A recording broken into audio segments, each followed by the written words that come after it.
Bonjour à toutes et à tous qui sont ici en présentiel avec les santé ou en virtuel. On est aujourd'hui à ce deuxième webinaire sur les soins intégrés qui est organisé donc conjointement entre Unisanté et le Forum Managecare, le FMC, avec Séverine Suchet-Fielta et moi-même qui avons mis sur pied cette série. Et on est aujourd'hui à la deuxième session du 26 novembre sur les soins intégrés et la médecine de premier recours. Cette séance est un peu particulière parce qu'on va se baser sur un article, présenter quelques résultats, suite à quoi deux intervenants présenteront quelque chose qui est en parallèle, qui est similaire et alimenteront ces premiers résultats. Puis il y aura une discussion qui s'en suivra avec vous, les personnes en virtuel. Mardi 4 février, ça sera pareil avec des aspects de financement, des soins intégrés. Et puis le 11 février, ça sera sur les approches populationnelles, donc des systèmes de soins intégrés qui intègrent des assurances dans leur processus. Ce webinaire est enregistré et que vous pouvez retrouver sur le site d'Unisanté et sur le site du Forum Managecare. Aujourd'hui, on a le plaisir d'avoir avec nous deux personnes qui viennent de Genève. D'abord, le Dr Nicolas Perren, qui est médecin spécialiste en médecine interne, qui a géré de nombreux projets pour la Confédération suisse à l'étranger, puis a travaillé pendant plus de 12 ans avec PRISM, qui est l'entité qui s'appelle Promotion pour le réseau des soins intégrés aux malades, qui est une entité qui est financée sur Genève, petit projet sur Genève, et est actuellement chargé d'enseignement à la faculté de médecine de Genève, lié à l'Institut de médecine de famille et de l'enfance de Genève, et impliqué dans la mise en œuvre et la dissémination des maisons de santé dans le canton de Genève. Il y a aussi Marie-Cécile Poimelcout, qui est thérapeute et chef de projet de la maison de santé de Lancy depuis 5 ans, et aussi chef de projet de la maison de santé de Meignier, de commune genevoise. Depuis 2024, elle a obtenu un master en management des institutions de santé et est impliquée dans cette mise en œuvre des maisons de santé sur le canton de Genève. La première partie, je vais donner quelques informations qui sont basées sur un projet qu'on a fait dans le cadre d'un mandat pour l'Office fédéral de la santé publique qui demandait à avoir un projet sur les bonnes pratiques en termes de soins intégrés coordonnés en médecine de premier recours. C'était pas très clair ce qu'il voulait sur bonne pratique, c'est plutôt un état des lieux de ce qui se passe en Suisse. À l'époque où on l'a fait, on n'a évidemment pas pu donner, si vous voulez, des notions d'efficacité, on n'a pas pu dire si c'était bien ou pas bien, si d'amener des résultats parce qu'on n'avait pas de données. Mais le but c'était de faire une étude de cas multiples et d'écrire quelques projets. Je remets juste cette diapositive pour vous montrer les différents niveaux d'intégration dont on a parlé la première fois. L'intégration clinique est vraiment la coordination des soins qui sont axés sur la personne dans le cadre du lieu, le temps, l'espace, donc vraiment prise en charge du patient. L'intégration professionnelle, là on parle de partenariat, de collaboration interprofessionnelle, de partage de responsabilités, de rôle, de compétences, c'est vraiment autour du patient. L'intégration organisationnelle, qui est, elle, entre différentes entités qui sont concernées, on peut partager des mécanismes de gouvernance, de certains systèmes, des alliances et stratégies, etc. Et puis l'intégration systémique qui est vraiment beaucoup plus au niveau plus global, où on essaie d'aligner les politiques de santé, d'urbanisme, d'éducation, etc. Et puis, ce que vous avez montré aussi, c'est Richus et Vieta, si on prend ces 4 niveaux d'intégration, on peut voir qu'il y a des intersections de ces différents niveaux d'intégration, et elle avait donné quelques exemples de niveaux d'intégration. Donc, on va reprendre, ce schéma sera repris par la suite. Si on part de l'article duquel on voulait vous parler, donc l'idée c'était de décrire un état des lieux des soins intégrés coordonnés en Suisse. On a discuté avec la Confédération, le FSP, pour savoir quelles entités on allait considérer. On a fait des propositions de cabinets de médecine première cours qui faisaient des soins intégrés coordonnés. Eux en avaient d'autres. Ensuite, on en avait une quinzaine. On les a toutes contactées. Puis finalement, il y en a 8 qui ont accepté de participer parce qu'il fallait qu'ils nous donnent un certain nombre d'informations. Là, il y a les différentes entités qui sont notées. Il y en avait autant dans les Grisons qu'en Suisse romande et en Suisse allemande. Donc, on voulait une diversité de modèles différents et puis de répartition géographique. Puis après, on a fait avec ceux qui ont accepté de participer. En analysant ces cas, on a en fait pu les répartir dans 3 grands types de soins intégrés pour la médecine de premier recours. Le type A, c'est pas un hôpital, c'est une entité, c'est ce qu'on a appelé les cabinets indépendants multiprofessionnels. Donc, il y a généralement un médecin de famille, un médecin qui travaillait avec une autre personne, une infirmière en pratique avancée, par exemple, qui travaille en tandem dans les cabinets. avec l'infirmière en pratique avancée qui s'occupe de prise en charge des patients et c'est de gérer la coordination, la prise en charge globale de cette personne au sein du cabinet et en dehors du cabinet. Il y a une certaine responsabilisation qui se faisait, donc aussi un apprentissage à l'autogestion, et puis une grande indépendance de ces cabinets de s'organiser comme ils voulaient, parce qu'en fait, c'est eux qui mettaient ça sur place. Ensuite, la deuxième, qu'on a appelé TICD, c'était ce qu'on a appelé le centre de santé multiprofessionnel. C'est des cabinets de médecins de famille avec une pratique interprofessionnelle, donc d'autres professionnels de la santé qui étaient là, partage de ressources qui se font, cette entité qui généralement se trouve au sein de plus grandes entités. Donc c'est pas une maison de santé dans un quartier, mais c'est peut-être plusieurs maisons de santé qui se mettent ensemble, comme des cas de Medix ou ce qui peut se passer en Suisse allemande. Évidemment, ça facilite l'accès parce qu'il y a de nombreux cabinets, de nombreuses personnes, il y a facilement accès à des rendez-vous, à des consultations d'urgence, etc. Et puis, dans plusieurs des cas, surtout en Suisse allemande, souvent les professionnels de la santé sont des employés, sont des salariés, pas forcément indépendants, mais peuvent être employés. Et il y a le partage de toutes les charges administratives, légales, une protection aussi des employés et de la structure. Et ensuite, on avait ce qu'on appelait les réseaux régionaux de soins intégrés, le type C, qui vraiment cherche à intégrer les soins dans une région avec une intégration verticale entre les entités et au sein des différents professionnels. Généralement, il y a un soutien politique pour ce type de développement avec des partenariats qui doivent se faire aussi avec les entités qui sont en dehors de ce réseau. Et puis évidemment, il y a un gros partage des ressources informatiques, logistiques, ressources humaines administratives. Donc ça, c'est un peu les trois grands types qu'on a eus. Et puis, on a, après fait l'exercice de les replacer dans ces différents cadres d'intégration, où est-ce qu'ils se trouvaient. Alors, on a les réseaux de régionaux de soins intégrés qui intégraient au niveau clinique, du patient, au niveau de l'organisation, et puis un petit peu au niveau système, parce qu'en fait, ils étaient c'était un projet de la région du canton. Les cabinets indépendants multiprofessionnels, eux, intègrent surtout au niveau professionnel, donc des personnes de santé qui travaillent, et au niveau du clinique, des patients. Et les centres de santé multiprofessionnels, eux, ils intègrent au niveau professionnel et clinique, aussi puisqu'ils ont des structures communes au niveau organisationnel. On verra ce que l'exemple de la maison de santé de Nancy, où il se trouve par rapport à ça. Et c'est tout. Je vais laisser maintenant Nicolas Perron et Marie-Cécile présenter la maison de santé de Nancy, puis après on va discuter de comment les choses se mettent ensemble.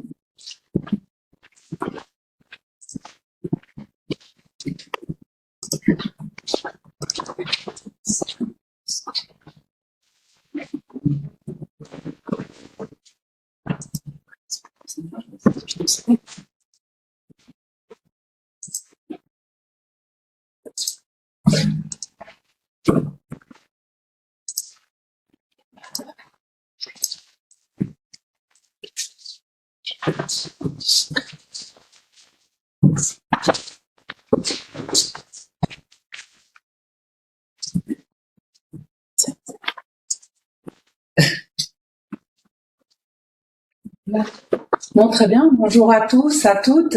Merci à Émilie Santé pour l'invitation et de nous donner l'occasion de présenter le projet de la maison de santé de Lancy. Donc, il y a un projet de maison de santé qui se développe sur le canton de Genève depuis 2019.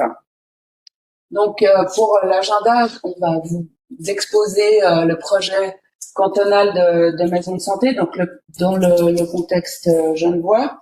Ensuite, nous vous décrirons la maison de santé de Lancy, les objectifs, la structure, et puis les interventions de la maison de santé selon le niveau de complexité des patients, parce qu'on ne prend pas les patients tous de la même manière en charge. Et puis, quelles sont les préconditions et les interventions pour un suivi en équipe interprofessionnelle pour que nous puissions suivre correctement ces patients. Voilà.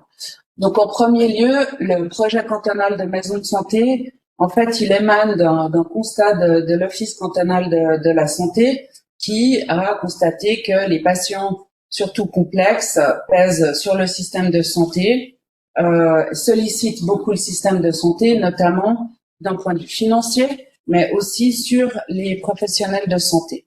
Et puis, d'un point de vue financier, pourquoi? Parce que c'est des patients qui sollicitent beaucoup les services de soins, qui sont souvent hospitalisés, qui vont souvent aux urgences. Et puis, le but de ce projet cantonal, évidemment, c'est d'améliorer le parcours de ces patients, d'essayer de faire diminuer cette pression sur le système de santé.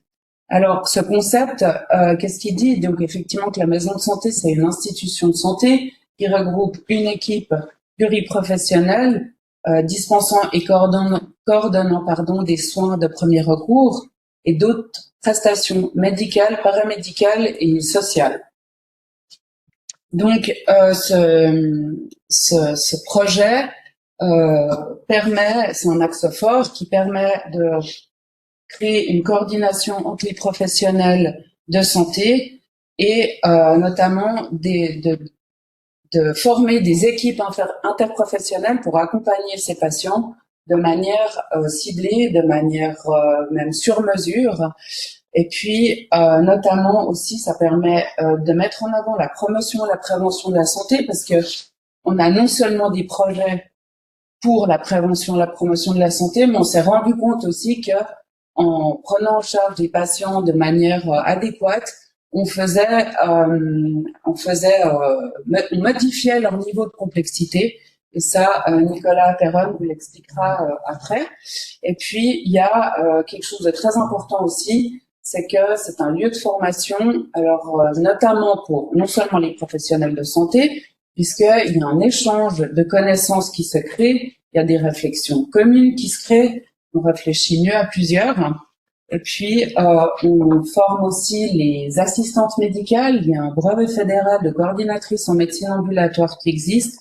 Et on encourage les personnes à aller dans ce sens. Ces coordinatrices, elles sont là justement pour organiser, coordonner, mutualiser les informations autour des équipes de soins, permettre de suivre des plans de soins. Et puis, on a aussi dans les formations des cercles de qualité interprofessionnelle, donc où il y a différentes professions qui se regroupent pour, on échange par exemple des idées sur un cas précis. Ça permet d'améliorer aussi la prise en charge des patients, parce que là aussi on s'échange des idées et on peut parler peut-être de choses sur lesquelles on bloque, si j'ose dire comme ça.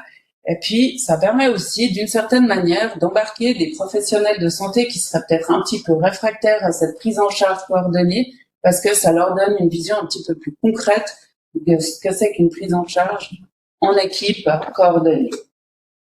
Et donc, les objectifs de ce projet en cantonal, c'est de réduire les hospitalisations inutiles, de désengorger les services d'urgence, de favoriser le maintien à domicile et le soutien social, et d'améliorer la satisfaction des usagers ainsi que des professionnels. À savoir, on essaye aussi, par une meilleure coordination, de soulager les professionnels de santé, des fois qui sont très sollicités, qui sont un peu fatigués par certaines situations. Merci, Cécile. Donc, très concrètement, en fait, qu'est-ce qu'on a fait à Nancy? On est parti d'un centre médical très standard. En fait, imaginez un centre médical où vous avez différents médecins, d'autres professions, physiothérapeutes, diététiques. On a aussi des sages-femmes. Puis on a décidé de faire un projet commun. Tous ces gens-là du centre, on s'est réunis à plusieurs reprises et on a répondu à un appel d'offres qui a été envoyé par la DGS, qui s'appelle maintenant l'ECS, mais c'est la DGS de Genève, et qui disait soumettez un projet de maison de santé, puis nous on vous finance, d'accord?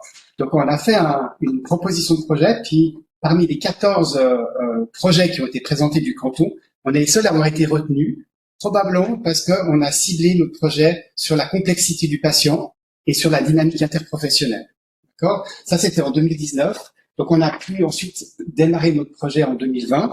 Donc, je vais vous montrer ce que ça nécessite en termes de structure. Donc, l'OCS nous a dit, soyez indépendants. Donc, on avait, si vous voulez, une structure en termes de gouvernance centre médical, mais ils voulaient qu'on soit indépendant de ça, tant au niveau des décisions qu'au niveau financier. Donc, on a créé une association sans but lucratif, qu'on a nommée Maison de santé de Nancy, avec un board, une assemblée. On a nommé un secrétaire, une présidente, Marie-Cécile, et un trésorier, d'accord? pour s'assurer que le projet est mené comme il a été présenté à l'ECS. Ensuite, les professionnels qui travaillent dans ces maisons de santé sont effectivement les mêmes que ceux qui sont dans le centre, puisque c'est un projet commun. Donc, vous retrouvez ces professionnels ici qu'on a nommés, mais ça pourrait être des professionnels différents. En fait, finalement, comme sur le modèle français, vous pourriez avoir 2 médecins, c'est ce qui est demandé en France, 2 médecins, et une assistante médicale ou une physiothérapeute. Donc, nous, on a la chance d'avoir différents professionnels, ce qui nous élargit un petit peu notre champ d'expertise, mais vous pouvez travailler de manière très différente en fonction des préconditions de votre terrain. Le registre de patients, ça, donc dans notre centre de médical, on a un dossier informatique très standard en fait, qui ne permettait pas de faire un suivi de registre, de collectif de patients qui présentent les mêmes caractéristiques.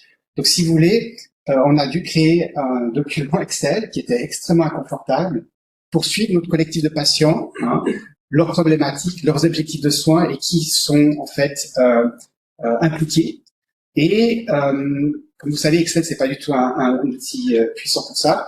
Donc, on a demandé un socle, qui est un dossier informatique qui évolue très vite, de nous faire une interface qui nous permette de suivre notre collectif de patients de la maison de santé. Donc avec cet outil, on peut faire des recherches complexes. Il y a un petit écho. On peut faire des recherches, par exemple, comme vous faites avec des facteurs booléens et ou sauf. Par exemple, vous dites, montre-moi mes patients de la maison de santé qui ont un diabète et qui ont un BMI supérieur à 30. Ou bien, montre-moi mes patients qui ont plus de 65 ans, qui sont pas vaccinés contre la grippe. Tac, ils vous les présentent. Vous pouvez faire ce genre de requête et très rapidement isoler les patients qui ont besoin de certaines interventions en fonction de ce qui était décidé au niveau des partenaires. Vous pouvez aussi faire rentrer une équipe, d'accord? Donc c'est plus un dossier médical, mais c'est un dossier de maison de santé. Donc vous créez votre équipe et tous les gens qui sont dans cette équipe ont un accès à ce dossier spécifiquement de votre patient, de votre patiente, d'accord? Puis le dernier point important qu'on a demandé, c'est de pouvoir intégrer les questionnaires parce qu'on réalise en fait différents questionnaires ou des moyens de mesure. Puis on voulait pas devoir les faire papier, les scanner, les intégrer. On voulait qu'ils soient directement dans le dossier du patient, que ce soit le médecin, l'infirmière ou le patient, le proche qui écrivent, ils soient directement dans le dossier. D'accord? Donc c'est ce qui s'est passé ici. Puis là, vous voyez, je sais pas si avec la souris, vous pouvez voir, là j'ai mis en flou les noms des patients, mais vous pouvez voir les différents intervenants, si c'est les médecins traitants, et les tags qu'on peut donner à ces patients. Le système de facturation, puis ça reprendra un point peut-être important que vous aurez la prochaine fois apparemment sur le système de financement. Donc vous savez que le LAMAL n'est pas vraiment dessiné pour, on va dire, valoriser les prestations de coordination. Hein. Et donc on utilise TARMED, on utilise les différents systèmes OPAS pour les infirmières à domicile, mais pour ce qui est de la coordination des prestations à l'absence, on a créé un petit système qu'on a appelé TARTIM, donc sur on va dire TARTIM, TARMED, TARTIM, d'accord, pour l'équipe, d'accord. Donc l'équipe, dès lors qu'elle peut plus facturer TARMED, elle facture sur un autre système qu'on a appelé TARTIM, qui est à la charge de l'ECS. Okay, donc on a un financement dual qui permet de rembourser le temps de prestation de coordination. À terme, on va se débarrasser de TARTIM, c'était pour la pilote, et on aura probablement des forfaits par patient. Mais pour l'instant, ça n'a pas encore été défini, c'est quelque chose qui va venir. Et nos activités, donc au niveau de la maison de santé, donc vous avez compris, donc on a eu un axe très fort sur les patients avec besoins complexes. Donc en premier lieu, il s'agissait de définir qui sont ces patients. D'accord, c'est ce qu'on nous a demandé d'élaborer. Donc là, on a un questionnaire de complexité. Peut-être on n'aura pas le temps d'en discuter, mais c'est important de bien identifier ce patient parce qu'ensuite, s'il y a des dimensions de complexité, il y a probablement une décision de prise en charge en équipe interprofessionnelle et ça coûte du temps, des ressources. D'accord? Donc il ne faut pas le faire en vain. Il faut déterminer quels sont les patients éligibles pour ça. Puis la deuxième chose, c'est le suivi après 12 mois d'équipe qu'on fait en systématique pour voir est-ce que l'équipe a eu un impact positif sur la complexité ou pas. D'accord?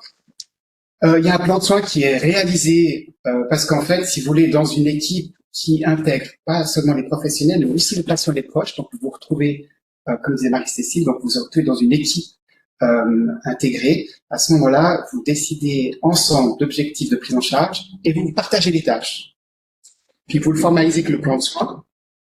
Les activités de promotion de prévention de la santé, alors là, il y en a une série. Les dernières qui vont qui sont en train d'être élaborées, c'est par rapport à la santé sexuelle et les vaccins. Puis finalement, comme a dit Marie-Cécile, sur les aspects de formation et de partage de connaissances, qui est aussi un des axes forts de la maison de santé. Puis les questionnaires, puisque l'OCS nous demande de mesurer pour voir ce qu'on fait, d'accord? Pour montrer, surtout dans la pérennité, en fait, on doit montrer que finalement l'argent investi est investi adéquatement. Donc juste ici pour un petit rappel, puis j'ai repris la pyramide de Kaiser Permanente que vous avez eu la dernière fois, juste pour vous présenter en fait que vous avez différents types de patients et chaque type de patient, en fait, on a différentes interventions. Donc si on prend tout en bas de la pyramide, la population, d'accord, donc de patients qui n'a pas finalement de problématiques chroniques, vous pouvez très bien imaginer effectivement les activités de prévention et de promotion de la santé, mais ces activités ne doivent pas être réservées qu'à cette population, parce que toute la pyramide de patients en profite. Hein. Puis je dirais même que plus le patient est complexe, plus ça va être important de prendre en charge, par exemple, un plan de vaccination. C'est valide pour toute la population, mais c'est certainement encore plus important pour des patients avec vulnérables, avec des risques. Ici en dessus, j'ai pas pu l'inverser parce que Caro l'a dessiné en horizontal, mais on peut la rendre verticale. Puis vous avez ici cette grande flèche qui montre le niveau de complexité. Donc sur la gauche de l'écran, moins complexe, et plus vous êtes sur la droite, vous êtes de plus en plus complexe. Puis l'interdépendance des professionnels et du patient et du proche va en augmentant. Plus la situation devient complexe, plus ces gens doivent travailler ensemble. D'accord? Avec l'extrême, évidemment, ici, pour le patient avec besoin complexe, où vous êtes en équipe. D'accord? Donc là, c'est vraiment le sommet de l'interdépendance de ces professionnels et du patient. Si on prend un niveau intermédiaire, c'est-à-dire un patient avec une problématique chronique, là, vous êtes dans une approche très standard, en fait. Le médecin, il voit les choses, il prescrit, il délègue des tâches, quelqu'un le réalise, il s'échange des courriers, voilà. Rien de très particulier, mais je veux dire, c'est pas parce qu'on fait une maison de santé que vous travaillez plus comme un médecin, vous continuez à travailler comme vous faites habituellement. Et si vous êtes dans le niveau en dessus de la pyramide, donc on a commencé avec les patients complexes, puis en fait, finalement, on s'est rendu compte que l'équipe était aussi nécessaire pour un patient avec problématique chronique, mais avec un risque élevé. D'accord? Parce que vous pouvez prévenir des événements indésirables, puis vous les prévenez bien, mieux si vous êtes en équipe pour décider de comment le faire. Voilà. Je te laisse.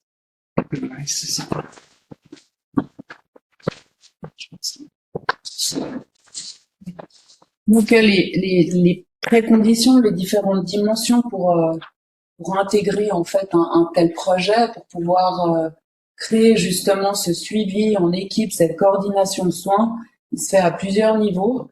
Donc le premier macro, donc c'est vraiment le soutien politique et surtout le système financier, puisque donc nous ce projet il est vraiment il venait de la part de l'Office cantonal de la santé à Genève, et surtout on n'aurait pas pu le mettre en place si on n'avait pas eu les financements de cet office-là. Pourquoi? Parce que comme Nicolas l'a dit, ce système-là nous permet de financer des prestations de coordination et de soins qu'on ne peut pas facturer selon les tarifs, le système de tarification en vigueur.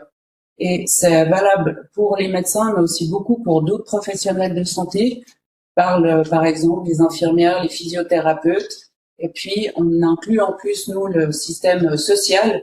Donc voilà, des fois sans ça on pourrait pas financer non plus les projets de prévention et de promotion de la santé. Donc ça, c'est vraiment quelque chose de très important qui, je pense, vaut la peine de garder en tête. Et parce que c'est aussi une question qui revient très souvent quand on présente ce concept de maison de santé ou de coordination de soins. Puis ensuite, au niveau un peu en dessous, méso, on a notamment le soutien des institutions. Par exemple, nous, le centre médical, on fait partie d'un réseau de soins et on a eu le soutien de nos supérieurs et du réseau de soins pour pouvoir développer ce projet. Et d'ailleurs, en toute confiance, parce qu'ils nous ont vraiment laissé développer ce projet-là sans intervention de leur part. Il y a aussi des accords, des échanges qu'on peut avoir avec d'autres institutions du système de santé et du système social aussi. Et puis, il y a notamment aussi, ce qui est très important, c'est les systèmes d'information partagés, parce que, comme vous le savez, on n'a pas en Suisse de dossiers électroniques patients interopérables. Et là, grâce à Socle, justement, on a ce système d'information d'échange qui inclut les professionnels d'une équipe autour d'un patient, mais aussi le patient et aussi, par exemple, son proche aidant. Et on peut même aller jusqu'à peut-être intégrer son assistante sociale s'il en a une. Donc, c'est un dossier qui est extrêmement riche et qui est extrêmement précieux et qui peut en plus évoluer avec l'évolution du projet. Et puis, au niveau micro, on a la structure elle-même. On a la chance d'avoir une équipe au centre médical qui était vraiment motivée à intégrer ce projet-là. Et puis, ça, c'est vraiment pour créer ce projet de maison de santé. Et puis, cette équipe, cette organisation, la pratique qu'on a créée, elle est bénéfique aussi pour les patients parce qu'il y avait vraiment une volonté de se réunir autour des patients, de partager nos connaissances, de pouvoir en faire bénéficier les patients et leurs proches. Et puis, il y a cette volonté de collaboration, d'échange d'informations et de mettre le projet en œuvre. Voilà. Alors, merci beaucoup pour cette présentation. L'idée, c'était d'avoir ce rôle. Donc, merci d'avoir tenu le temps. On sent que vous avez laissé un quart d'heure pour ça. Et pour surtout susciter la discussion. Donc, que les personnes online soit lèvent la main, soit écrivent leurs questions sur le chat. Et puis, si on peut commencer. Pendant que vous réfléchissez à une question, je vous pose directement une.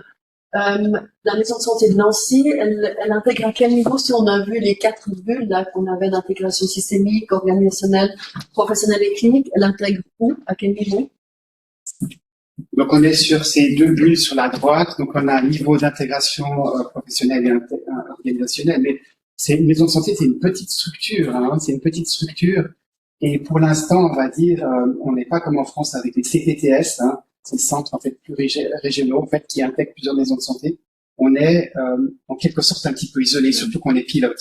Mais à terme, l'espoir c'est quand même que il y ait je sais pas, peut-être une quinzaine de maisons de santé sur le territoire, puis que l'ECS arrive à regrouper toutes ces maisons de santé pour qu'on travaille de manière coordonnée et au niveau populationnel, parce que c'est ça qui est en fait l'enjeu. On travaille avec notre patientèle, hein, c'est une patientèle qu'on a construite du centre médical. Puis l'idée, c'est de pouvoir élargir ça au niveau populationnel. Et là, la maison de santé deviendrait vraiment extrêmement pertinente. Ok, qui a des questions? Muriel. Merci beaucoup pour cette présentation très intéressante. C'est intéressant de savoir, je ne sais pas si vous avez les chiffres, les pourcents facturés selon Parmed. Quelle est la somme team que vous avez mentionné dans les prestations de coordination? Bon, ça, c'est difficile à savoir parce qu'en fait, ce qui se passe, c'est que nous, quand on facture Tartim, c'est que Tarmed prend pas en charge, en fait. Donc, et puis ça dépend aussi que la Tarmed, c'est vraiment médecin centré, si j'ose dire, ou spécialiste médical centré, tandis qu'il y a d'autres professions qui interviennent. Je donne un exemple, voilà, que je connais bien, c'est la physiothérapie. Typiquement, quand il y a une réunion d'équipe, c'est quelque chose qui ne rentre même pas dans la tarification de base des physiothérapeutes. Donc là, c'est 100% Tartim qui va prendre en charge la demi-heure ou l'heure de réunion que le physio ou la physio va gérer ou à laquelle elle va participer. Donc c'est difficile de faire des... Mais on avait imaginé que effectivement le médecin se fait moins mal loti par rapport à Internet, c'est moins mal loti les autres. Mais on avait quand même prévu un budget pour le médecin pour ces prestations en fait en l'absence qui vont très rapidement tilter. Et finalement, à l'usage, après 4 ans, on a vu que le médecin a très peu utilisé ça. On a des situations pour des jeunes patients adolescents, des patients hospitalisés, où là, on ne peut pas facturer comme médecin. Et là, on a utilisé le Tartim. Mais c'est surtout les autres professions qui ont utilisé, qui ont prédire qu'en moyenne, on pourrait imaginer, puis ça, c'est pour les patients complexes, c'est de 1 000 francs par an. L'enveloppe qu'il faudrait en moyenne, parce qu'il y a des patients qui ont besoin de moins, d'autres patients qui ont besoin de plus, mais en moyenne, on pourrait dire 1000 francs de coordination, ce serait adéquat. D'accord? Ce qui n'est pas une somme importante, parce que peut-être, vous savez combien coûte 24 heures à l'hôpital cantonal à Genève, en tout cas c'est 3000 francs. Donc si vous faites rentrer le patient précocement, hein, ou bien si vous lui évitez un jour d'hospitalisation, d'accord, vous économisez 3000 francs. Donc imaginez que 3000 francs, vous pouvez financer 3 patients complexes sur un an. Hein. Donc c'est une somme qui est très raisonnable en termes de coordination. Oui, mais ah, ouais, d'accord. Ah ouais. Ouais, c'était juste dans la LAMAL, on peut aussi facturer avec cette étiquette participation complexe Voilà. qui donne des minutes sur Ouais. 3 mois en plus. C'est Mais ça. Ça vous dit c'est très peu. C'est pas mal. C'est pas mal. Ça veut dire que si par exemple les prestations à l'absence, c'est 30 minutes par 3 mois pour un patient standard, puis vous montez à 60 minutes, 1 heure sur 3 mois. Mais le patient complexe, si vous prenez l'extrême, c'est patient en soins palliatifs. Hein, là, quand on parle, puis on essaie de mesurer avec nos collègues les soins palliatifs ambulatoires, hein, 3/4 de leur temps n'est pas facturable. C'est énorme. Hein. Donc ça, c'est un petit peu extrême, mais si vous prenez une complexité un petit peu moindre, on va dire à peu près au milieu, c'est probablement la moitié. Et nous, on a vu dans nos maisons de santé, c'était assez du fait de l'équipe. C'est ça qui est aussi un peu on va dire le succès de l'alchimie, c'est que l'équipe permet de décharger le médecin sur ces tâches redondantes qui étaient épuisantes, qui servaient à rien, puis qu'il n'arrivait pas à facturer même. Voyez. Donc l'équipe, d'un coup, dit mais qu'est-ce qui se passe avec mon patient? Je le vois plus parce qu'il est géré par l'équipe. Comme médecin, j'ai plus besoin d'être totalement impliqué. Donc ça, c'est un résultat inattendu. Stéphanie, une question, après on pose, il y a beaucoup de questions, donc d'abord Stéphanie, puis après on viendra poser des questions d'après. Je reviens sur cette question de financement parce qu'évidemment c'est cette question du delta qu'il faudrait pouvoir défendre. Et vous avez quand même les moyens de pouvoir estimer entre ce qui est facturé, même si je comprends bien que c'est les professionnels privés qui facturent, mais est-ce que vous pouvez estimer le budget annuel sur des 1000 francs, mais c'est 1000 francs sur combien? C'est cette question du ratio qu'il faut pouvoir défendre, d'une part, et puis l'autre chose, c'est que est-ce que vous avez un certain nombre d'indicateurs, est-ce que vous avez un certain nombre de suivis prospectifs, ou on est toujours un peu dans le déclaratif de dire on évite des hospitalisations, on fait des retours à domicile plutôt, mais parce qu'évidemment que c'est important de documenter ces choses-là pour les défendre si le canton de Genève, qui est un canton riche, veut multiplier cette question-là en termes de politique. Oui, donc effectivement, on a abordé la question, en fait, on a travaillé sur cette question avec Chris, avec Séverine Chus et des Filietta, justement, et puis on a développé, puis les autres personnes de Prism, une analyse médico-économique, et là, on s'est donné le moyen, parce que si vous voulez, vous pouvez pas responsabiliser une maison de santé. Déjà, on n'a pas la technologie, en fait, d'analyse, hein, on n'a pas les gens qui sont les techniciens, puis on n'a pas les moyens, on n'a pas le temps, puis on n'a pas les... Donc la maison de santé ne devrait pas devoir faire ce genre de choses, mais on pourrait déléguer à une entreprise, soit à l'université, soit je veux dire à un niveau académique, de mesurer ça. On l'a fait avec Prism, parce que Prism, c'est une association qui regroupe justement différentes institutions. Puis on a été chercher toutes les prestations à la charge de la LAMAL. Donc tout ce qui est remboursé par l'assurance maladie. D'accord ? Donc vous avez les séjours hospitaliers, les médicaments, les prestations ambulatoires, privées, tout est ensemble, d'accord? Et on a fait un suivi sur 24 mois. Malheureusement, il y a pas le groupe mutuel qui a accepté de nous répondre. Donc on a eu un petit collectif. Les autres, c'était 18 mois de lutte pour avoir les chiffres. Mais on a eu tous ces chiffres. Puis effectivement, il y a des indicateurs qui sont reconnus. Le nombre de jours d'hospitalisation par an, le nombre de consultations aux urgences, qui sont tous des événements qu'on pourrait imaginer évitables, qui sont très chers en fait, hein, puis sur lesquels l'équipe arrive à impacter de manière très forte. Il y a moins souvent d'hôpital, il y a presque plus d'urgence avec une équipe qui est coordonnée, et ça c'est une économie importante. Donc ça on l'a vu. Finalement, on a diminué par patient les coûts annuels, mais il faudrait les répéter parce qu'il y a un effet d'épuisement, régression de la... Hein, ça c'est des aspects statistiques qui font qu'il faudrait répéter cette analyse sur plusieurs années. Et on a l'espoir de le faire avec le réseau Delta, donc avec Philippe Chalère. On va réaliser un projet avec un collectif grand, avec un contrôle, pour vraiment faire une démonstration. Là, c'était plus notre objectif comme maison de santé, c'était plutôt de mesurer pour donner on va dire des éléments, mais on ne peut pas démontrer. C'est impossible. On a un trop petit collectif.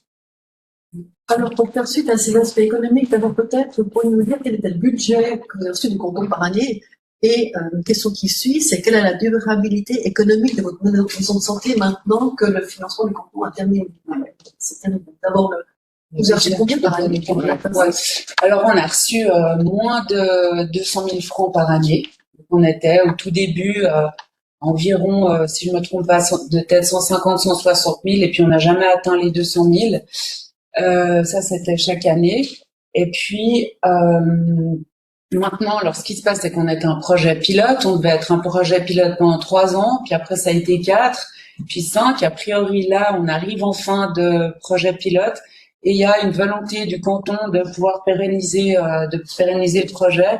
Et puis, il n'y a pas que nous, il y a justement d'autres maisons de santé qui ont reçu il y a une autre maison de santé, justement, qui est la maison de santé de Meignier, qui a commencé ses activités sur le même concept, sur la même base de financement, quasiment, l'année dernière. Et puis, il y a 3 autres maisons de santé qui commencent leurs activités. Donc, il y a vraiment une volonté cantonale de vouloir rendre ça pérenne et puis d'avancer dans cette direction-là. Et des budgets un peu moindres. Avec des budgets, après, bon, je pense que c'est un peu moins, mais ça dépend aussi beaucoup de ce qu'on a proposé aussi comme concept, en fait, au départ. Voilà.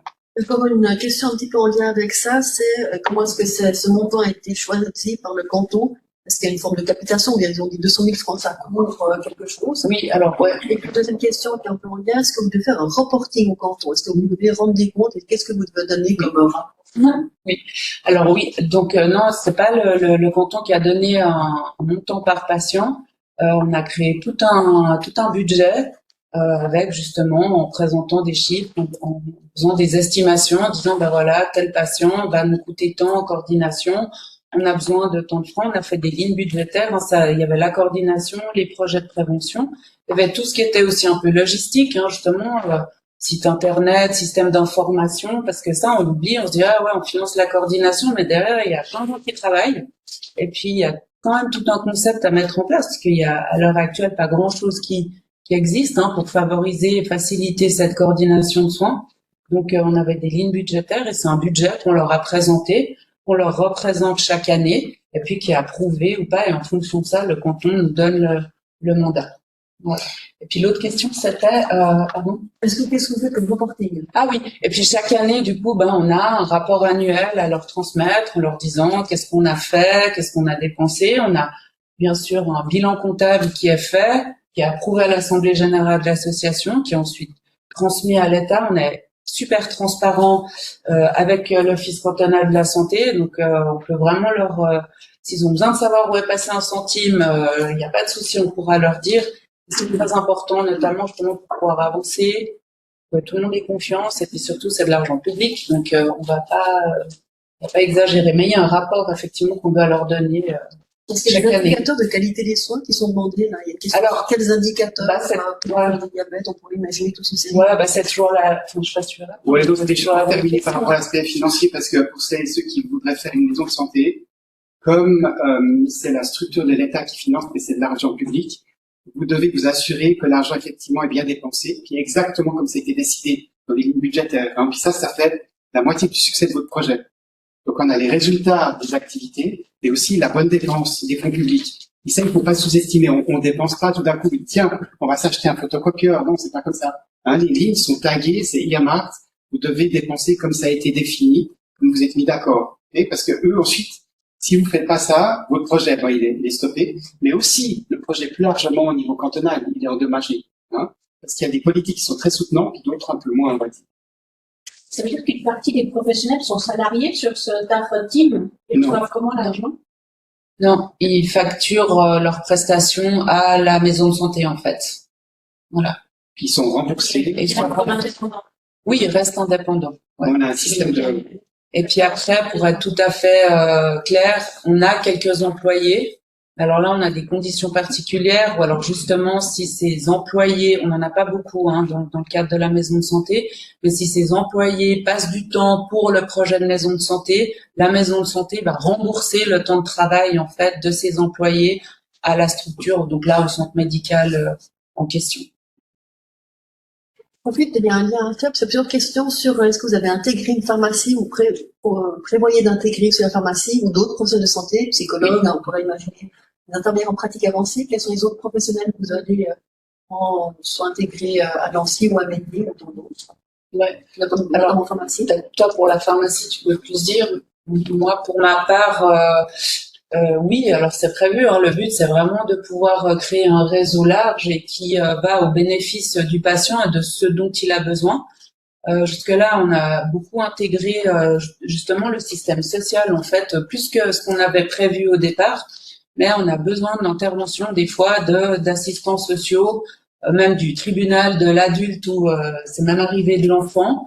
Et on intègre bien volontiers justement tous ces patients. Il y a d'ailleurs eu une demande. Là, je participais à un colloque l'année dernière où il y avait une assistante sociale qui disait vraiment c'était quelque chose qui pouvait les aider dans leur quotidien aussi, parce que eux aussi sont des fois très épuisés par les situations sociales qui impactent la santé de leurs prestataires, si j'ose dire comme ça. Donc ça, c'est très important. Donc on intègre toute personne nécessaire à la prise en charge correcte d'un patient et en fonction de ses besoins. Et puis pour la pharmacie. Oui, pour les pharmacies ou les infirmières de pratique avancée, en fait, si vous voulez, on est parti avec les intervenants qu'on avait déjà sur place. Donc, si vous voulez, si vous avez déjà un contact rapproché avec les pharmaciens, puis on en a plusieurs, en fait, qui gravitent autour de notre structure de soins, donc vous continuez. Puis l'étape suivante, effectivement, c'est les intégrer dans la mesure du possible, parce que de faire venir, par exemple, le pharmacien dans un réseau de soins, c'est possible, mais il faut juste penser aussi au système de financement. Puis ça, c'est pas complètement anodin, parce que la maison de santé ne peut pas financer un externe, en fait, privé, pour l'instant. On est en train de regarder avec l'OCS comment pouvoir compenser cette personne et qu'elle puisse être aussi rémunérée. Parce que le principe, c'est que, vous avez entendu de Marie-Cécile, c'est que toutes les activités sont rémunérées.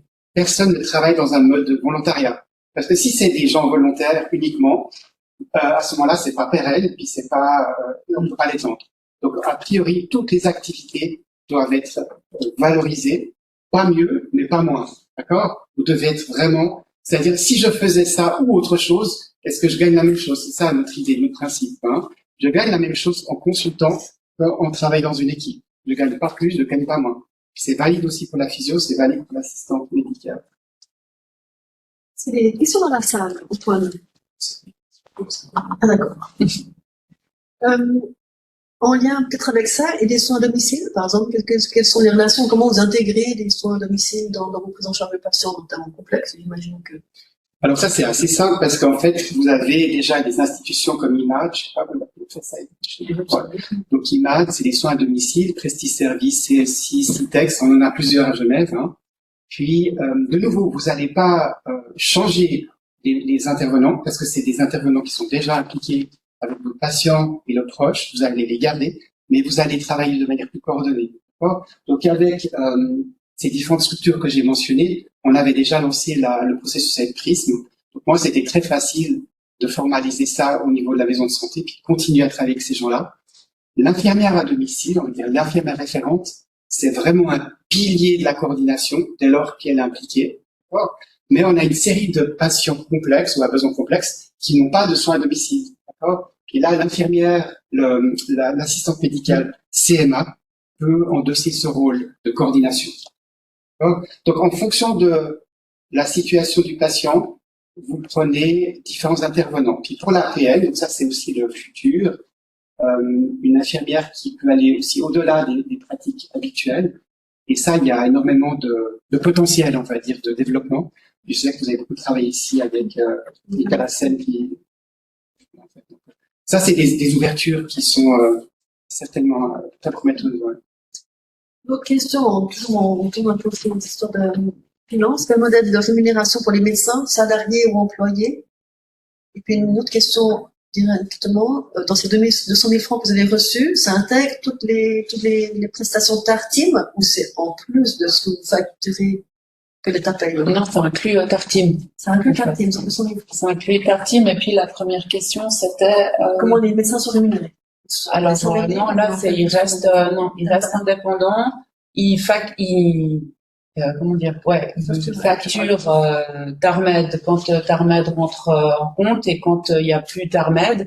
Là, vraiment l'exemple concret, c'est le travail en l'absence du patient. Au bout d'un moment, le quota est arrivé. Le médecin a quand même besoin de continuer à travailler sur certains aspects pour le patient. Et ben là, à ce moment-là, il facture Tartim. Voilà. Mais non, on n'a pas de médecin employé. Et ça il pourrait être employé dans une structure, par exemple un jeune médecin qui pourrait être employé, parce qu'il y a des structures qui font ça. C'est tout à fait, ce serait tout à fait fonctionnel. Il faudrait juste définir son cahier des charges, puis comment répartir, parce que la structure, elle doit pouvoir aussi être auto-pertée. Donc si ce médecin qui est financé par un salaire, il faudrait aussi qu'il puisse cocher son temps, que ce soit à la charge de l'ECS, du projet, pour que la structure puisse survivre. Voilà, commencer à faire ça pour l'assistance médicale, justement pour la coordinatrice en médecine ambulatoire. C'est dans ça, oui, c'est fini. Et juste, vous avez pas dit, vous êtes combien à peu près en tout, les professionnels? En tout, à la maison de santé, on est 28. Nancy, hein. Nancy. Et puis, parce qu'il y a des médecins, c'est combien de médecins? Et on a, non, vous êtes 8, 9, 10, et 10 médecins généralistes et 3 gynécologues. Les pédiatres sont inclus, quoi, Non, on n'a pas de pédiatre. Et puis, est-ce que du coup, vous choisissez aussi vous permettez des modèles, genre que le physiothérapeute soit vu en première intention, un patient qui vient avec un problème, ou vous passez toujours par l'acte médico-délégué? Ah, bien, vous bouger ces choses-là? Non, ça peut arriver justement que la porte d'entrée, on va dire, du patient, elle vient pas forcément du médecin généraliste. Justement, là aussi, c'est vraiment le but de la structure, désolé pour les médecins, mais c'est de sortir un peu de cet aspect médico-centré. Et on a effectivement un physio ou une physio ou un autre professionnel, même l'assistante médicale, peut tout d'un coup un peu tirer la sonnette d'alarme en disant, dis donc là, on a défini certains critères, mais dis donc là, il y a un patient, une patiente qui sollicite beaucoup, je vois qu'elle a quand même pas mal de problèmes. En tant que physio, par exemple, on passe une demi-heure, 3/4 d'heure avec les gens, j'ai beaucoup discuté, sa situation me paraît quand même complexe. Et dans ce cas-là, la physio va voir l'assistante médicale en disant, dis donc, j'ai identifié une patiente. Voilà. Oui, mais patient, par exemple, alors, créer des modèles où le on a limité, c'est que au niveau du centre médical, les patients de la maison de santé sont des patients du centre médical qu'on a identifié de complexes. Et on est dans une situation où on ne peut pas prendre de nouveaux patients. Voilà. Mais par contre, il y a des fois alors pour reprendre votre question par rapport au physio, il y a des fois des patients qui sont pas des patients des médecins du centre ici, mais qui arrivent chez le physio avec un bon d'un autre médecin. Et pourquoi pas mettre une équipe de coordination en place avec voilà. Non, c'est ça. Plus pour ouvrir à ces questions qui vont arriver, c'est-à-dire voir un physio en première ligne, voir un physio. Ouais, alors je vois très bien. Qui délègue ensuite, voir une infirmière. Et donc dans le prise en charge d'une équipe, en fait, finalement, parce que c'est aussi par rapport à la délégation des tâches, du fait que c'est un leadership d'équipe, donc on se délègue mutuellement. Donc il n'y a plus le médecin qui délègue. Là, on brise les silos, vraiment. Puis on décide en fait quelles sont les problématiques, quelles sont les tâches à réaliser, puis on se distribue les tâches. Et c'est pas le médecin qui distribue. Donc on change de mode opératoire. Puis là, on choisit la personne la plus adéquate. Peut-être ça peut être la proche aidante, en fait, peut-être le patient, ou peut-être c'est l'infirmière, peut-être c'est le médecin. On se distribue les tâches en fonction des compétences, de la disponibilité, mais pas en fonction de notre cahier des charges comme professionnel. Et ça, en fait, c'est l'équipe qui délègue. C'est plus une tâche déléguée par un médecin. Wow. Puis on assume en équipe les décisions et on devient beaucoup plus puissant. D'accord ? Et ça, ce nouveau modèle, il est extrêmement apprécié par tout le monde, les professionnels, mais aussi les patients. Une question qui est en lien avec le dossier médical. Donc, vous avez montré Socle, qui a l'air assez intéressant comme dossier plus comme registre. Est-ce que les patients ont accès aussi à ça et comment est-ce que si oui, les professionnels qui se prennent en charge de patients, comment est-ce que vous avez résolu la problématique de la protection des données? Voilà. Et puis, est-ce qu'il y a un lien avec mon dossier médical? Donc là, effectivement, la protection des données, c'est un point essentiel. Donc, plus vous donnez un accès, plus vous avez des soucis. Donc, c'est pour ça que les systèmes d'information qui sont tellement blindés, ils sont protégés. Hein. Si personne peut accéder, même pas les hackers peuvent accéder. Mais là, en fait, notre problème, c'était de dire, mais comment on peut faire donner l'accès, par exemple, à Madame Durand, qui est ma patiente, et à un professionnel qui est à l'extérieur de la structure, mais uniquement à ce dossier.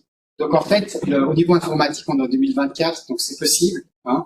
Donc vous avez des codes, des pictos, donc vous pouvez envoyer un système à double authentification, double facteur, façon système bancaire, hein, tout simplement.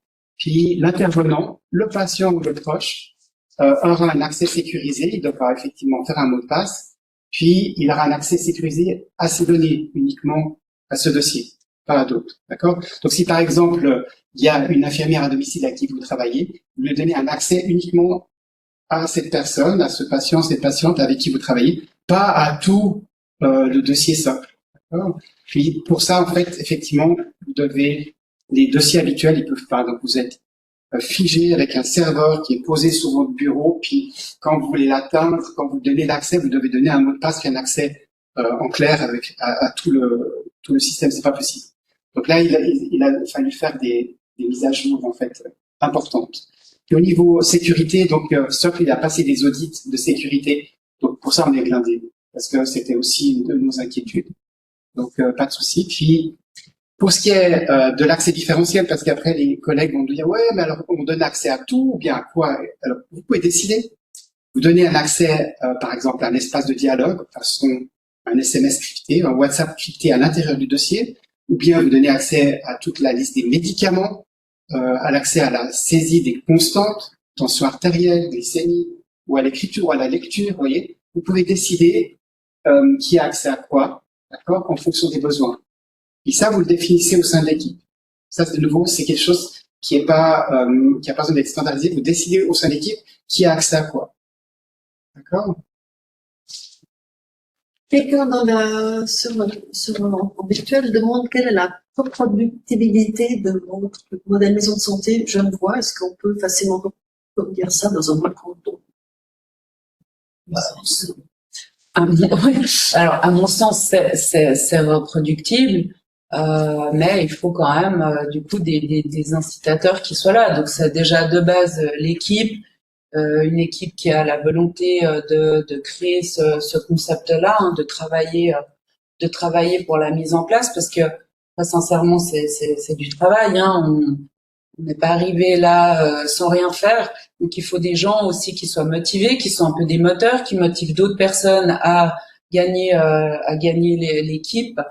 Alors nous on a eu la chance d'avoir ça aussi à la maison de santé de Nancy. Et puis après, comme je disais, il y a le volet financier. Hein, ça c'est le nerf de la guerre. Hein. Franchement, sans financement, alors à moins de trouver une équipe fantastique qui soit d'accord de travailler bénévolement et puis de lancer ça, mais pour être vraiment, concrètement, oui, le financement est important. Ouais.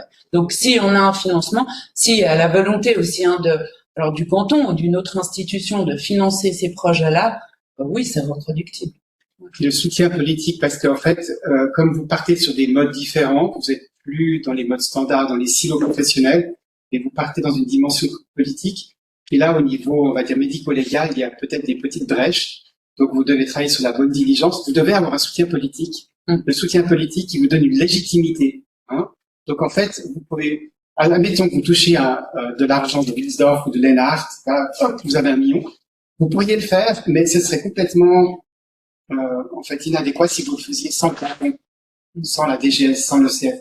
Vous devez, parce que ces modèles, ils se précisent, ils se développent, puis c'est seulement en travaillant ensemble qu'en Suisse, on a la chance, on est beaucoup dans le partenariat public-privé, hein, on peut même rajouter de l'académique dedans, on arrive à faire ça, donc c'est une chance, il faut vraiment le faire. Donc vous devez pas être seul, isolé dans votre structure, mais de travailler avec le canton, travailler avec les institutions de votre canton, qui sont des institutions, des ressources, en fait, et qui peuvent vous guider pour les aspects de mesure, en fait, par exemple, hein, de suivi, de monitoring. Ok, personne des maisons, des cabinets Moka ici en virtuel, mais est-ce que, Stéphanie, tu pourrais dire quelque chose? Comment est-ce que ça pourrait se développer, ce modèle, dans le canton de Vaud? Comment tu mets ça en parallèle avec le projet Moka où il y a des infirmières qui sont payées, où il y a un certain financement de l'État aussi assez important qui a été mis pour ce type de développement? Bon, je trouve l'idée de l'association, c'est une bonne idée. Ça a plusieurs vertus. Je pense d'abord, ça fédère, ça crée cette assemblée générale, ça crée cette dimension de l'autre plus large. Puisqu'effectivement, dans les cabinets vocaux, un professionnel payé dans un cabinet. Et je trouve ça, c'est assez vertueux, ce que vous avez fait là, je trouve. Et du coup, pour l'État, je pense que c'est aussi plus clair de financer, de contribuer au financement d'une association qui après met ses règles de financement. Enfin, je pense que c'est plus propre que la situation très pilote en fait des cabinets locaux, mais qui devrait évoluer vers ces dimensions plus larges en termes d'autres professionnels. Est-ce que l'OCS vous a donné oui, il y avait ces objectifs de réduction d'hospitalisation, de prise en charge de cas complexes. Donc ça aussi, je trouve ça clarifie en fait le jeu de l'État, l'intérêt de santé publique. Une association récepteur, mais qui garde une certaine indépendance et qui répond à ces objectifs. On aimerait évidemment voir maintenant des éléments chiffrés, etc. Mais je trouve que c'est plus clair en termes de partenariat public-privé. Ouais, puis dans l'association, typiquement, alors là, nous, on a une association où le comité et les membres, c'est les membres du centre médical, mais on est en train de réfléchir à ça justement, c'est-à-dire peut-être que on peut accepter comme membres, par exemple, des patients ou d'autres acteurs de la santé et du social, pourquoi pas, je parle justement des assistantes sociales, pourquoi pas, des communes, voilà, ou des communes, tout à fait, ou enfin voilà, même un patient qui travaille à la commune, enfin, on peut imaginer toute une sorte. Est-ce qu'on les fait rentrer dans le comité ou est-ce qu'on les accepte comme membres? Ça pourrait élargir, ouais. Voilà. Et puis l'association aussi, c'était vraiment parce que c'était vraiment pour séparer le côté financier de la maison de santé et du projet avec celle du centre médical, parce que c'est une société déjà commerciale, donc l'État ne verse pas de l'argent à des sociétés commerciales, mais en plus vraiment pour pouvoir rester complètement transparent. Donc ça, c'est un modèle qui peut se développer, un peu partout. Voilà. Il y a juste après, cette gouvernance d'association qui demande aussi là un petit peu de travail, parce qu'il y a un comité, il faut convoquer le comité, faire les PV, il y a l'assemblée générale, enfin voilà. Mais c'est un modèle qui est tout à fait reproductible. Ça rejoint peut-être un peu la dernière question qui était est-ce que vous prévoyez d'inclure des patients dans la gouvernance de vos maisons de santé? Pour l'instant, vous ne l'avez manifestement pas encore fait, mais vous envisagez peut-être de les faire intégrer l'association. Oui, on en a parlé il y a pas très longtemps. Bon, faut pas oublier, c'est ça, c'est que nous, on était vraiment un projet pilote, on démarrait de rien. Et puis, on a évolué, puis c'est avec l'évolution qu'on constate et effectivement, récemment, on a discuté d'intégrer des patients, éventuellement, soit dans la gouvernance, soit en tout cas en tant que membre de l'association, parce qu'ils pourraient tout à fait avoir des choses à nous dire très intéressantes. Alors, par exemple, au Canada au Québec, en fait, c'est carrément la commune, en fait, c'est la population qui est le propriétaire de la structure. Ouais. Alors ça fait des choses absolument incroyables. Donc on pourrait imaginer qu'on fait toujours en Suisse, on fait toujours c'est un peu le modèle à Bourg-Guy, la maison de Lac, là. Ah, voilà. C'est vraiment la commune et les gens, les citoyens se sentent propriétaires de leur propre maison et les professionnels sont locataires. Par contre, il y a évidemment zéro aide publique. Il y a quand même un joli jeu d'interprofessionnalité qui se crée avec les assistantes médicales.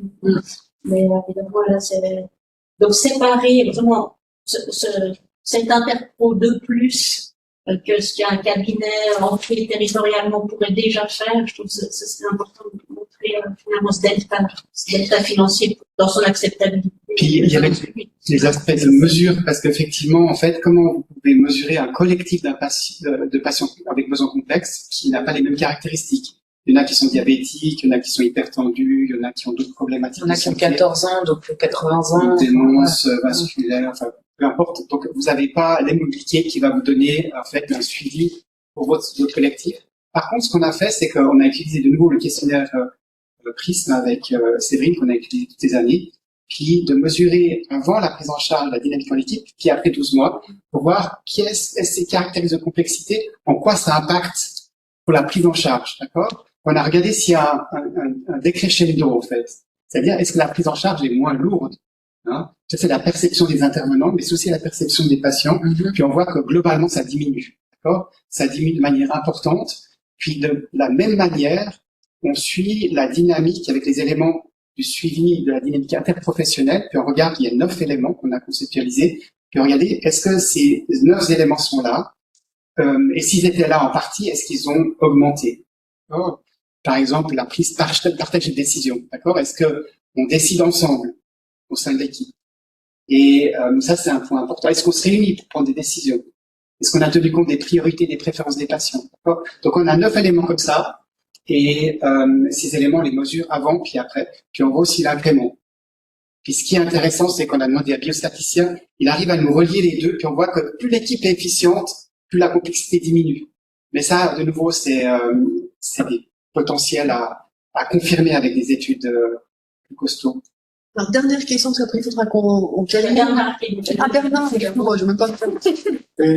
Juste une question, est-ce que le modèle intéresse d'autres professionnels de la santé, environnants, à Genève, etc., qui viennent vous trouver, qui s'intéressent, vous avez une indication de ça? J'ai peut-être manqué, mais le nombre de patients que vous couvrez globalement. Ouais, donc en fait, le nombre de patients, en fait, il est effectivement, donc c'est comme la pyramide de Kaiser. D'abord, on avait ciblé les plus complexes, puis gentiment, on est descendu sur les chroniques avec risque, voilà. Puis finalement, on s'est dit, mais il faut aussi s'occuper des autres. Puis on a 2 collègues, on a Dagmar Haller, qui est justement la directrice de l'IMOF à Genève, qui est spécialisée dans les patients adolescents, et Anne Ménard, qui est aussi spécialisée dans les adolescents, les deux nous ont dit, mais vous savez, le patient complexe, c'est pas forcément un patient âgé, ça peut être un jeune patient, hein, puis ces jeunes patients, il faut aussi pouvoir les intégrer dans une équipe. Donc on les a intégrés dedans, puis on a ramené ça avec, évidemment, on a fait ça avec la permission de l'OCS, puis on a effectivement vu que ça faisait énormément de sens. Donc dans notre collectif, on a des jeunes patients, comme des patients âgés, puis finalement, on a un peu toute la pyramide des âges. Mais c'est vrai que plus l'âge, la prévalence, elle augmente avec l'âge, mais on a aussi des patients qui bénéficient de ce genre d'intervention. Puis après, le nombre de patients qu'on peut suivre, c'est très dépendant de la complexité aussi. Là, pour l'instant, dans le projet actuel, on a une seule coordinatrice en médecine ambulatoire qui peut avoir tant de patients, mais il y a des patients qui vont prendre beaucoup de temps, d'autres moins. Il y en a qui vont prendre beaucoup de temps au départ, puis dès que la complexité diminue, donc il y a un roulement qui peut se faire aussi au niveau des patients qui sont pris en charge. Une CMA, elle peut gérer jusqu'à 80 patients complexes, à peu près les chiffres qui sont dans la littérature, hein, pour ce qui est de case management ou care management. Donc, si vous avez une personne qui est dédiée à la coordination, elle peut avoir 80 patients complexes. C'est ce qu'on a à peu près. Dans sa charge, en ayant un 100% de TP. Ça, c'est à peu près ça. C'est ce qu'on a. À peu Comme près. dans une maison de Nancy, le pool de patients, c'est combien? Voilà, c'est ce que j'ai dit tout à l'heure. Non, mais tous les patients que vous avez. Alors au centre médical, là. Avec les dossiers informatisés actuels, vous n'avez pas la possibilité de calculer ce genre de choses. Vous avez c'est des dossiers médicaments c'est pour ça qu'on utilise SOC, parce qu'avec, on peut avoir des indicateurs qui sont sortis automatiquement, mais nous, on gère ce collectif de patients complexes chroniques. Puis les autres, la population de patients, vous n'arrivez même pas à dire, montre-moi mes patients à moi. Vous n'arrivez pas. Ouais. Alors, le socle, c'est que pour les patients complexes qui sont pris en charge, c'est pas pour tout. Non, pour l'instant pas. Voilà. Est-ce que c'est au moins le modèle qui va rentrer dans le plan de soins partagés de Cara ou pas? On pourrait continuer encore, mais merci beaucoup pour votre présentation et l'intérêt à toutes les questions. Et puis, bonne fin de journée.